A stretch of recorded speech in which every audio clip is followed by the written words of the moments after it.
রাসূল বলেন আমার যে উম্মত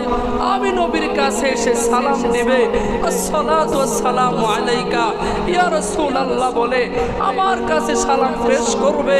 আমি রাসূল আমার সেই উম্মতের মুখের সেই আওয়াজ আমার কানে শুনতে পাই। শুধু তাই নয়, আমার যে উম্মত হজ আদায় করে আমি নবীর কাছে এসে আমার মাকবারা জিয়ারত করবে, আমার রওজা জিয়ারত করবে, মান যারা কবরি ওয়াজাবাত লাহু শাফাআতি, আমার যে উম্মত আমার জিয়ারত করবে,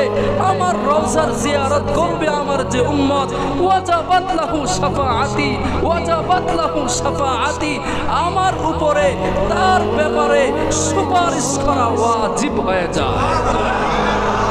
সুবহানাল্লাহ, সুবহানাল্লাহ, কত বড় ফজিলত, কত বড় ফজিলত যে নবীর সুপারিশ